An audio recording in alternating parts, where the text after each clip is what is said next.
Panthers are set to exercise Bryce Young's fifth-year option, according to Panthers general manager Dan Morgan. What does this mean for Bryce and the organization moving forward? I'll tell you right here on Locked On Panthers.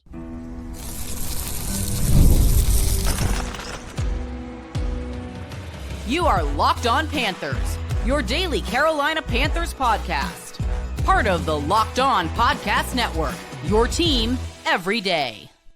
Welcome into another edition of the Locked On Panthers podcast, a part of the Locked On Podcast Network. I'm your host, as always, Julian Council, talking Carolina Panthers with you every Monday, every Tuesday, Wednesday, Thursday, and yes, of course, Friday. Just because the season is over does not mean the show stops. I'm here every day, your team every day. That is our motto here on the Locked On Podcast Network. Thanks for watching the show here on YouTube and listening wherever you listen to your favorite podcast. Carolina Panthers general manager and president of football operations Dan Morgan spoke to the media on Tuesday morning following the Panthers' first division title in a decade and first playoff appearance in 8 years. And while yes, Saturday was disappointing, the ending, certainly that final drive for the Rams, and even the final drive for Carolina offensively, there's a lot to look forward to when seeing where this organization is headed. They gone from 2 wins to 5 to 8 over the last 2 seasons, and they're right there on track, I think, this offseason with the right moves to be right on the throne again in the NFC South later on in 2026 when the next season rolls around. There's a lot of information that came out of Dan Morgan's press conference. Spoke for like 37 minutes. There's a couple of things I want to get to on today's show, and then there's more things I want to get to on tomorrow's show. But today, let's focus on more of the pressing issues. Ike Ekwonu, his knee injury, what's his timeline going to be? Rico Dowdle, locker room cleanout, didn't seem like he wanted to be in Carolina, but maybe that's not necessarily the case. Ejiro Evero, we found out that apparently secretly he was extended prior to last season. Well, what are the details of that contract and why did they make that decision? But first, let's start off by discussing what obviously is the biggest news to come out of Dan Morgan's media availability on Tuesday morning, and that's that the Panthers are planning to exercise Bryce Young's fifth-year option. Now, this is not the first time we have heard of those plans. Go back to after the game against the Rams. And the Panthers upset them back in November.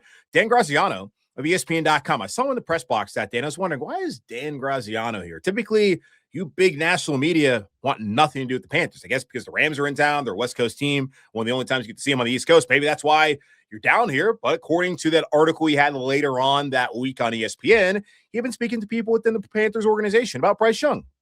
And whether Bryce Young would be back, not just for this upcoming season in 2026, but would they exercise that fifth-year option in 2027? And Dan reported, at least his thought was from talking to people, that that would eventually be what Carolina does, and that would be exercise fifth-year option with Bryce Young. Then we saw later on Saturday ahead of the game, Adam Schefter reported that the Panthers were expected to exercise that fifth-year option. That's when it really becomes real. But it's never as real as when the general manager and president of football operations, can't forget that title, Dan Morgan, comes out and says that that is what they're planning to do, which is what he said on Tuesday morning. We're going to pick up his fifth-year option. I think Bryce has shown, flashes of greatness this year against high-level competition. I think just as a team, we weren't as consistent as we wanted to be on a game-to-game basis. But I think that's part of what happens when you have a young team. You have a young team that's building continuity and, kind of figuring themselves out. So I think Bryce did a great job this year and just really excited about moving forward and him still developing chemistry with our receivers and just the pieces around him that we had.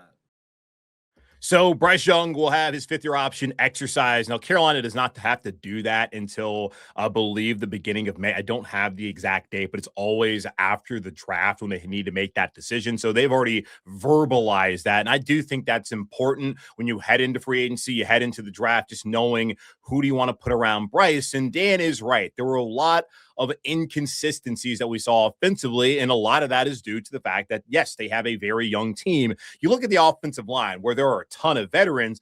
They had 12 different starting combinations across their 18 games this season. The 17 in regular season, of course, on Saturday in the wild card. And Saturday in that wild card matchup was the first time they probably had their top five, that being Ike Ekwonu at left tackle, Damian Lewis at left guard, at center, Cade Mays, right guard, Robert Hunt, and then right tackle, Taylor Moton. Only one game did that combination play together, and in that game, Ike lasted 2 series. Robert Hunt had to sit out 3 series with a pec injury. They had to bring in Josh Nyman, had to bring in Austin Corbett, and it just got all messed up. So really only 1 series all season long. Those top 5 were able to play with each other this past season. And then it's not just that. I think the offensive line overall will be fine moving forward, depending upon some of the signings that they make and how guys like Ike Ekwonu are able to bounce back from injury. Same thing, I suppose, with Rob Hunt. But really, the run game disappeared in the second half of the season. They went from top 3 to bottom 3 when looking at it. And you also look at the pass catchers, tight ends. I didn't feel like they got a ton out of them this year. Yes, progressively, since Greg Olsen left, the production has gone from down to, it's gone up over the last couple of years. And this would have been, I think, production-wise, probably the best season a Panthers tight end room has had since Greg was around here in Carolina. But still not to the level that you want it to be. But yet, think about it. Tommy Trimble, 5th year kind of guy, but he's never going to be a high-level pass catcher. JT Sanders was banged up this season, only his 2nd year in the NFL. Mitch Evans was a rookie, so they're still young and developing in that room. Then at wide receiver, had they not taken T-Mac, they would have been screwed. Trading away Adam Thielen or not, he was the most consistent player offensively, I would say, this season, and that's why he now is a finalist for the Pepsi Rookie of the Year. Always has to have a sponsor. But yeah, T-Mac was great for them. Jalen missed 6 games, and it took him a little bit of time to be reincorporated into the offense and to make some of those plays. And then he had his coming out party on Saturday. So they're still growing as an offensive unit. And I do think that this is the right decision for the organization to exercise 5th-year option on Bryce Young, because financially, it just makes sense. Bryce is due $5.9 million coming up in 2026. And with the 5th-year option, according to overthecap.com, he reaches the playtime threshold, which will earn him a projected $26.5 million. Add that together, that's $32.4 million across the next 2 seasons. That's nothing. That's 16.2 per year for a starting quarterback in the NFL. And he's proven himself to be a starting quarterback. We just don't know just how good he is. Now, Dan says that Bryce has shown flashes of greatness at points in times, like in Atlanta. Certainly, how can you argue against that being a flash of greatness that day? But we've also seen 16 yards passing in the first half against Seattle, 54 yards total in that game. There's been a lot of up and down because of, well, the offensive line, the youth, that tight end, that wide receiver, running game disappearing in the second half. We went all over that, and we'll go over it more as I look at my offseason positional previews heading into free agency and the draft that we'll do, I think, at the end of this month and certainly through the bulk of February. But I do think this makes a lot of sense. And let's go back to early in the season when a lot of y'all were asking me about the 5th-year option, about Bryce, maybe the Panthers looking at a quarterback. This right now, just to illustrate the options available, because there was talk about maybe Trey Lance as a veteran option, trade for Mac Jones if they want to do that, Justin Fields, I suppose. There were not a ton of attractive young reclamation projects and even older guys to come in and be a stopgap to that next guy. Like, if you're looking for an answer, I don't know if there was one out there currently that's in the league on another roster as a backup. And then when you look at the college ranks, Mel Kiper's big board currently is Fernando Mendoza, the Heisman Trophy winner out of Indiana, who's been fantastic this year. It's Dante Moore of Oregon, who is yet to declare. Ty Simpson from Alabama, who I think is making the wrong decision declaring, other than he's probably going to be a first-round pick by default and get a lot of money and likely get people fired. Number 4 is Trinidad Chambliss, who doesn't even want to play in the NFL. He is suing to stay in college because he's probably correct in that he has a better chance of making more money next year in college at Ole Miss than he would wherever he gets drafted in the NFL. You have Drew Aller at 5, Carson Beck at 6, John Mateer, who, did you watch John Mateer after he broke his thumb at Oklahoma this year? Okay. I'm not even sure he's the right quarterback for OU this upcoming season. Garrett Nussmeier, that was a disaster this past fall. Diego Pavia, who also, does he actually want to be a pro? Does he want to stay in college forever and just Van Wilder it down there in Nashville? And then Taylor Green, who I actually think is pretty nice. So those are the top 10. Not a lot of guys that would excite you, especially sitting at 19. How many of them would be available? Well, quite a few, but which one would you actually want at 19? So that's why Bryce, just looking at the college class, is a better option than any of those guys, in my opinion. And go back to even the beginning of the year. Field Yates had his mock draft. He had 6 guys going in the first round at quarterback. The top 3 at 1, 2, and 3 in the draft were Arch Manning, Lenora Sellers, Cade Klubnik. Now, Arch, I never thought he was going to be a one-and-done starter at Texas. He's going back for another year. Lenora Sellers, I felt like even going into the season, he would need more time. Things did not work out. Mike Shula, horrible offense that they had there down in Columbia this past fall. He's going back for another year. Cade Klubnik, I will never understand what anyone saw in Cade Klubnik. I get that he ended off last season well against SMU in the ACC title game, then back home against Texas. I don't know. But that guy is lucky to be alive after what he pulled against Miami a couple years ago, running his own play. Like, Dabo should have killed him then. I at least benched him. I never got that. He was awful this year. I don't know who wants to draft that kid. Then Sam Levitt, he had going 9th. Sam Levitt will actually be the highest paid quarterback in the state of Louisiana this year, as he's going to LSU. Meanwhile, Tyler Shuck, who is a pro quarterback, will make less money because he's playing in the NFL as a former second-round pick. Garrett Nussmeier was banged up all year. That did not work out. Drew Aller, one of the what could have been. He talked about had he not thrown that horrible pick against Notre Dame last year in a playoff that he would have gone pro. And had he done that, well, he probably would have been a first-round pick by default and got a lot of people fired eventually. He is another one that Field Yates thought was going to go in the top 6. So that just shows you that you can never just depend on the next quarterback class. Because a lot of people were talking about this quarterback class in 2026 featuring those names was going to be an awesome one. And of those names, only 3 of them are available. And of those 3, I guess Drew Aller is probably the most appetizing, even though like that's a pretty gross appetizer. Now, the question for Bryce and the Panthers is, when will he be in line for a long-term extension? We'll talk about that here in just a moment on Locked On Panthers. Let's be real. No one starts a business for the joy of calculating tax withholdings or managing payroll spreadsheets. That's where Gusto comes in to take the stress out of payroll, benefits, and HR so you can focus on running your business and supporting your team.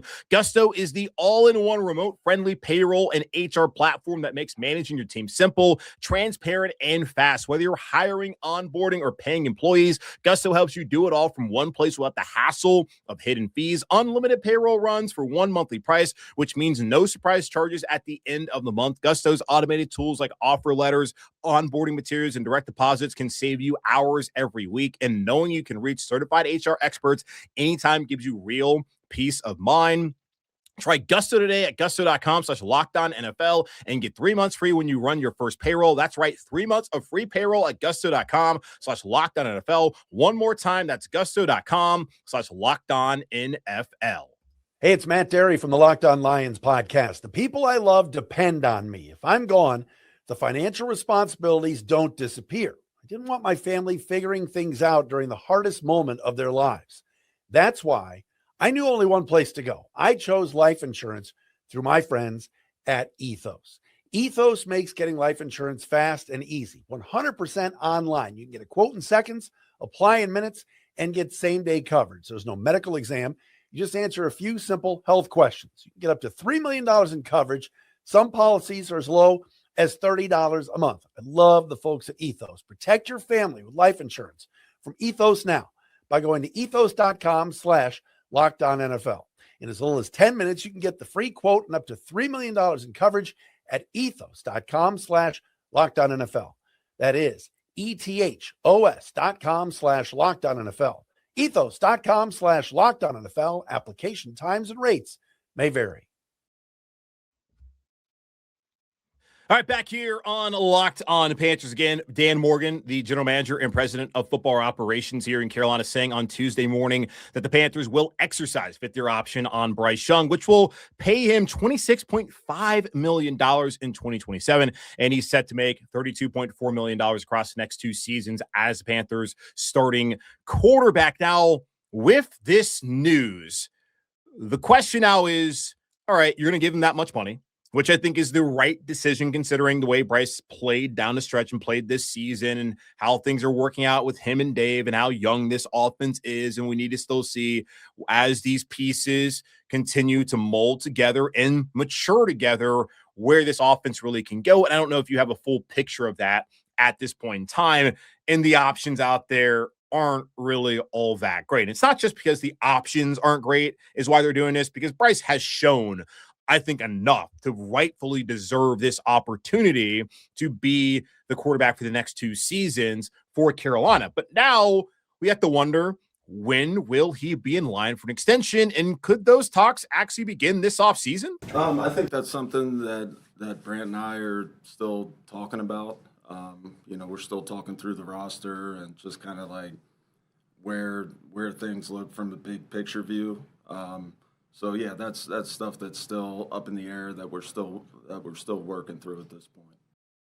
And look, let's go back to, I believe it was July when Brant Tillis spoke to the media the last time we talked to him. I don't know if there's any sort of availability with Brant at this point in time. He is interviewing for other jobs in the NFL right now. That would be a tough loss for Carolina. I think having the continuity is important. We'll talk about one of those continuity kind of staff things going on here in a moment with Ejiro Evero. I think it's important for this young organization, especially the front office, for Dan to have Brant, to have his scouts, all these guys that are helping to build this foundation for this organization over the last 2 off seasons and really around their quarterback, Bryce Young, who they want to start for the next 2 seasons based off of, well, the 5th-year option they're going to give him come May officially. So I don't think it makes any sense to extend him.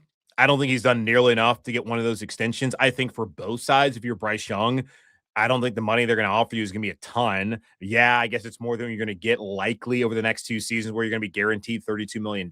But wouldn't you want a far greater guarantee over the next 4, 5 years, whatever it may be? I would guess, because you're going to have to at least double that, not even maybe triple it once things come around for that contract.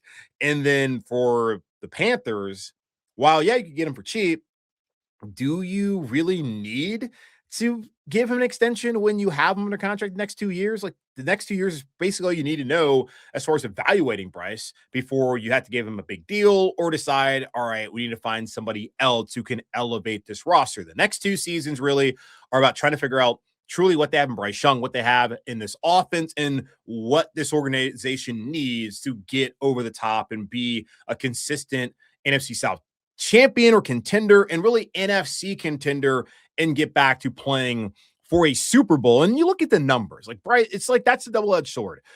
Bryce this past season, looking over at True Media and the way that they sorted quarterbacks, he was 28th out of 33 in EPA per dropback. You look at success rate over at Pro Football Reference, he was 25th out of 41 in qualifying quarterbacks. That is not suggesting a guy being worthy of a big-time extension at this point in time in his career. But also, Bryce has 12 game-winning drives, more than anyone in the NFL since he entered the league back in 2023. So while he has not necessarily graded out or had the stats that tell you he's a top-tier quarterback, he does the things that you desperately need guys to do, and that's go out there and win the game when it's on the line. Now, it did not happen on Saturday. I think a lot of that had to do with the offensive line and just the Rams and the shell shockness of a team that had never been in that spot. But still, Bryce has been that guy. And I think the most important thing for Carolina to do is to truly invest in Bryce Young. And I'm not saying they have not done that over the last couple of offseasons. They certainly did that the offseason prior to last when he came out and was awful against New Orleans, awful against LA. And then they, of course, did that this past offseason by getting him T-Mac and making sure the entire offensive line came back again, and then adding pieces defensively. So there could be some semblance of complementary football. But my thing is, man, I go back to Sam Darnold. And one of the first shows I did on, I think the first show I did here on Locked On Panthers was talking about why that made no sense for Carolina. But they still went ahead and did it. A second, a 4th, and a 6th round pick to the Jets. And once they did that, I was totally fine with them exercising 5th-year option on Sam, because back then it was $18 million. He was already going to make $4 million for that next season in 2021. So $22 million, $11 million per year over 2 seasons. the Panthers needed to invest in Sam Darnold. They did not need, after a year, to try to go after Matthew Stafford or go after Deshaun Watson, which Stafford's offseason prior when they ended up landing on Darnold, but they didn't have to go after Deshaun Watson, which obviously did not work out for Cleveland, probably would not have worked out for Carolina. What they needed to do was try to invest in that quarterback. Even if I was someone who didn't believe he was the guy, they needed to believe he was the guy. Because why else do you give up 3 picks to go get him? They should have given him an opportunity. And this is not a revisionist history, because again, I didn't think he was ever going to be any good. But if you're going to give up those assets, you need to trust into the player. And for Carolina now, if you're going to give him that money, you have to give him these next 2 years and be fully invested. If it's awful, then okay, you have to think about it. But I don't think it's going to get to that point. Certainly hope it doesn't get to that point. I don't think it was ever that point for Sam. So don't make the same mistakes again. Even I know that guys like Dan, I think he got here right after that decision was made. And then you look at Matt Rule's not here anymore, obviously, and David Tepper's still here. You got to be patient. You need to invest in your quarterback. You need to show belief in your quarterback, which is something they did not do in the past, which is a big reason why they've had this whole merry-go-round. It's taken to this point to get a guy that you felt like was worthy of investing in, like they have with Bryce Young today. So that's what I like for them to do, is don't make the same mistakes again. Truly invest in your quarterback and give him an opportunity, and we'll see how that plays out. Now, Ejiro Evero is being given a lot of opportunities. We found out some of the contract details, and it is interesting how the Panthers decided to come to terms with Ejiro after the worst season defensively, not in franchise history, but according to scoring defense in the history of the National Football League. We'll talk about that here in just a moment on Locked On Panthers. New year, new systems. This is a time when a lot of us look at the messier parts of how we run our business and think there has to be a better way, and there is. Streamlining your communications is one of the quickest upgrades you can make. That's why today's episode is brought to you by Quill, spelled Q-U-O, the smarter way to run your business communications, because when your team is reachable, organized, and communicating in one place, you're not just working cleaner, you're creating more opportunities to connect with customers. I love how simple Quill makes everything. Your whole team can call and text from one shared business number, so nothing gets missed. Everyone sees a full conversation thread, which makes replies faster and more personal. It's no surprise Quill is the #1 rated business phone system on G2, trusted by more than 90,000 businesses, from solo operators to growing teams. Make this the year where no opportunity and no customer slips away. Try Quill for free, plus get 20% off your first 6 months when you go to quo.com/lockedonnfl. That's QUO.com/lockedonnfl. Quo, no missed calls, no missed customers. As the new year gets going, a lot of people are trying to simplify their routines, and dinner is a big one. Between busy work days, cold winter nights, and packed schedules, having an easy, reliable dinner plan makes a huge difference. That's where Home Chef comes in. Home Chef takes the stress out of cooking by delivering fresh, pre-portioned ingredients right to your door with easy-to-follow recipes that actually taste great. They're rated #1 by users of other meal kits for quality, convenience, value, taste, and recipe ease, and it's easy to see why. Meals come ready to fit your schedule. 30-minute recipes, oven-ready trays, or quick lunches. Over 30 weekly options, including family-sized meals and different dietary choices. Saves time and money. Home Chef customers save an average of $86 per month on groceries. For a limited time, Home Chef is offering my listeners 50% off your first box, free shipping, and free dessert for life. Just go to homechef.com/lockedon. That's homechef.com for 50% off your first box, free shipping, and free dessert for life. Must be an active subscriber to receive free dessert. Back here on Locked On Panthers. Speaking of contract extension, Bryce Young had his 5th-year option picked up, or at least the plan is to pick it up at some point in time. Panthers have to do that until sometime in May. I'll give you the deadline when I figure that out, but we already know it's happening, so not really that big of a deal at this point in time, but that's what they're going to do. And as far as extending Bryce, as Brant Tillis told us back in July, we're not there yet. It sounds like from Dan Morgan, what I showed you earlier, they're not there yet with Bryce either at this point in time, which makes a lot of sense. Give him the next year, end in C. And that's really been the pattern we've seen with Derek Brown. While it was a different kind of regime that had brought him in and had given him the 5th-year option, Dan Morgan was around. They gave him the 5th-year option. He played well that 4th season. They gave him his money. JC Horn, they bet on JC to stay healthy. They gave him the 5th-year option. He balled out, was a Pro Bowler. They gave him his money last offseason. And for the time, a week, he was the highest paid defensive back in the history of the NFL. And with Ike Ekwonu, they exercised his 5th-year option. He went out this past year, played well, and now things are a little bit complicated. Now, going to run out of time on this today on this show. So tomorrow we'll get into Ike and what Dan had to say. And there's also some other contract stuff like with Mike Jackson, with Jalen Coker. There's some other guys we want to talk about contract wise, how the Panthers are going to approach the offseason. So we'll do that more tomorrow.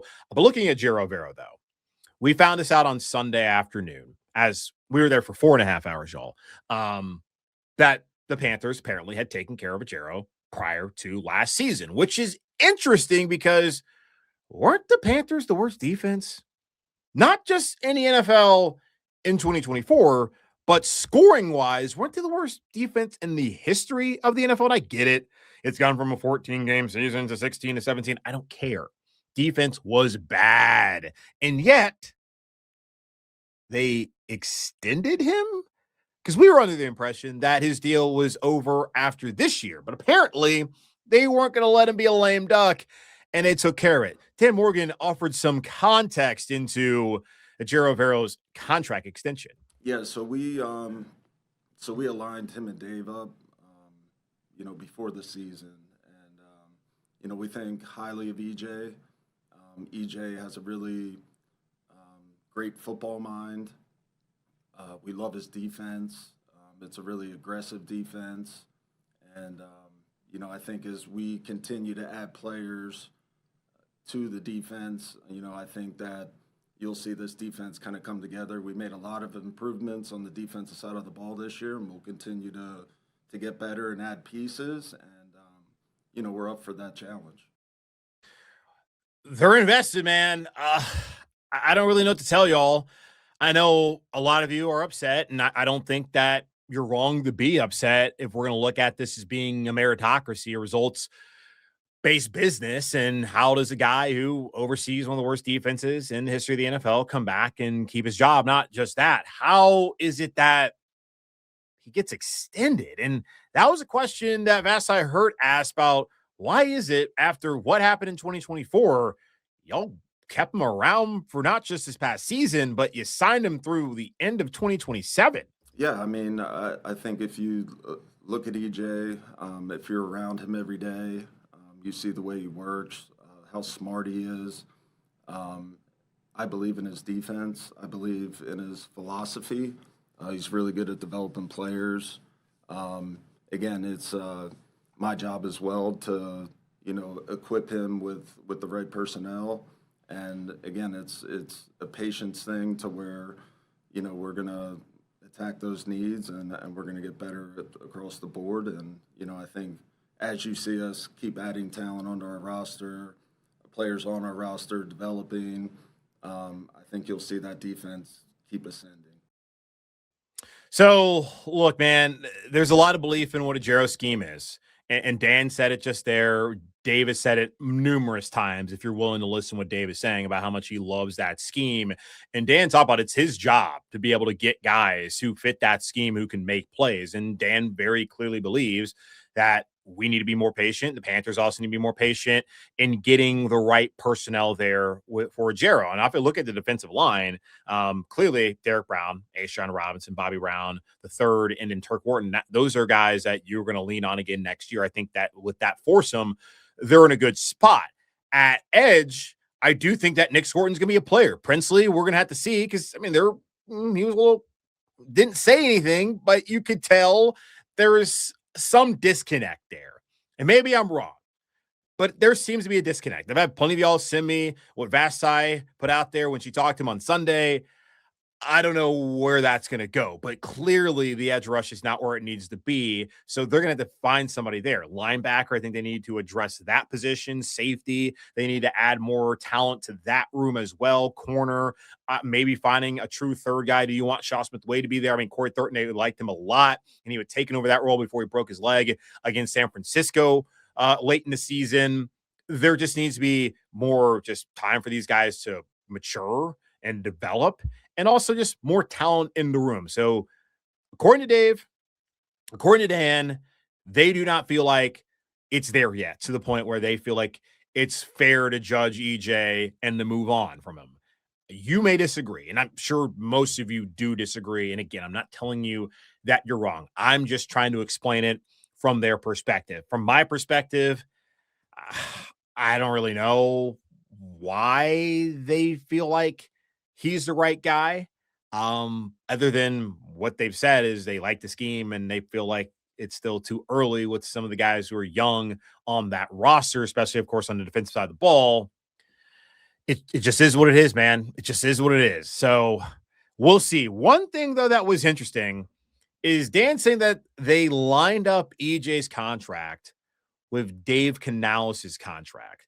And when you look at all, and this is the thing, because publicly, the last time we heard anything about Ejiro Evero's deal was that it was through the end of 2025, which we're past that. Now it's through the end of 2027, according to Joe Person. And when it comes to Dave Canales, all the reporting is that he had signed a 6-year deal, which means that he's been 2 years in. And after 2027, when these deals apparently are aligned, that would be 4 years. If it's a 6-year deal, Dave is signed through 2029. And apparently, Dave and EJ are now lined up, according to Dan Morgan. Maybe he misspoke, but if that's the case, is Dave Canales only on a 4-year deal? Are the other 2 years options for the owner? That's something I wish someone would have followed up on. I was not able to go there. I had to go to NASCAR, unfortunately, today, so I could not go. But that is interesting. And maybe we'll get more clarity on that at some point in time, but it's going to be a while until we hear from Dave Canales. And we hear from Dan. Well, it's not going to be that long. It'll be in about a month and a half down. Well, I guess it could be in Mobile. Maybe we hear from him then. But really, the next time they sit there with local media and really have a conversation will, I believe, be the Combine. There's some owners meetings. There's so many things going on in the NFL. It's hard to keep track with the offseason.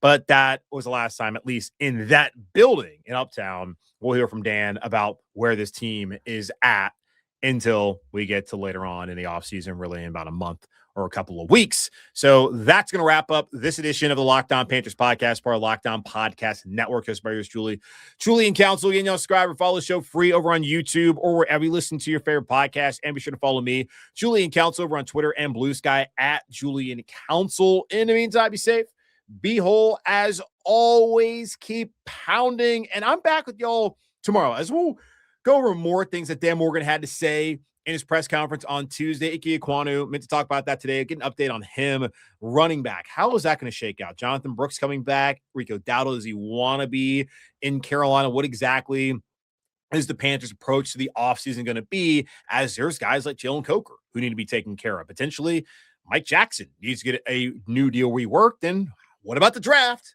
19th overall. What are they thinking there? All of that and more coming up here on Wednesdays, Thursdays, whenever's edition of Locked On Panthers.